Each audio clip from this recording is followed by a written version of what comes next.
नारायणः परन्धाम ध्यानं नारायणः परः नारायणः परो धर्मो नारायण नमोऽस्तुते नारायणः परो वैद्यो विद्या नारायणः परः विश्वं नारायणः साक्षात् नारायण नमोऽस्तुते नारायणात् विधिर्जातो जातो नारायणात् शिवः जातो नारायणादिन्द्रो नारायण नमोऽस्तुते रविर्नारायणस्तेजः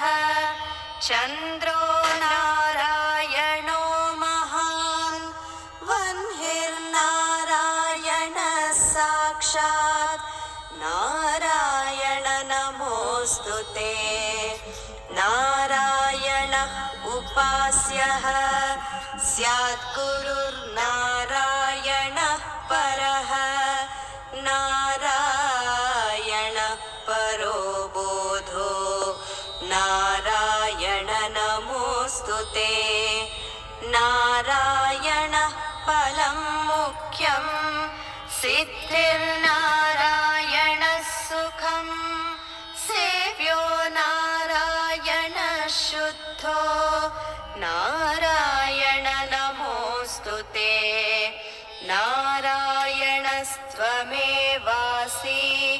दहराख्ये हृदि स्थितः प्रेरकः प्रेर्यमाणानां त्वया प्रेरितमानसः त्वदाज्ञां शिरसा धृत्वा जपामि जनपावनं नानोपासनमार्गाणां भावकृद्भावबोधकः भावार्थकृद्भावातीतो भवसौख्यप्रदो भव त्वन्माया मोहितं विश्वं त्वयैव परिकल्पितं त्वदधिष्ठानमात्रेण सैव सर्वार्थकारिणी त्वमेव तां पुरस्कृत्य मम कामान् समर्पय न मे त्वदन्यस्त्रातास्ति त्वदन्यं न हि दैवतं त्वदन्यं न हि जानामि पालकं पुण्यरूपकं यावत् सांसारिको भावो मनस्थो भावनात्मकः तावत् सिद्धिर्भवेत् सद्यः सर्वदा सर्वदा विभो पापिनामहमेवाग्र्यो दयालूनां त्वमग्रणीः दयनीयो मदन्योऽस्ति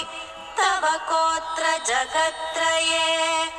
त्वयाप्यहं न सृष्टश्चेन्न सा तव दयालुता आमयो नैव सृष्टश्चेदौषधस्य वृथोदयः पापसङ्घपरिक्रान्तः पापात्मा पापरूपधृक् त्वदन्यः कोऽत्र पावेभ्यः त्रातास्ति जगतीतले त्वमेव माता च पिता त्वमेव त्वमेव बन्धुश्च सखा त्वमेव त्वमेव विद्या द्रविणं त्वमेव त्वमेव सर्वं मम देवदेव प्रार्थनादशकं चैव मूलाष्टकमथापि वा यः पठेत् शृणुयात् स्थिरा भवेत् नारायणस्य हृदयं सर्वाभीष्टफलप्रदम् लक्ष्मीहृदयकं स्तोत्रम् यदि चैतद्विना कृतम् तत्सर्वं निष्फलं प्रोक्तम् लक्ष्मीः कृध्यति सर्वदा एतत् संकलितं स्तोत्रम् सर्वाभीष्टफलप्रदम् लक्ष्मीहृदयकं चैव तथा नारायणात्मकम् जपेद्यः सङ्कलीकृत्य सर्वान् कामानवाप्नुयात् नारायणस्य हृदयमादौ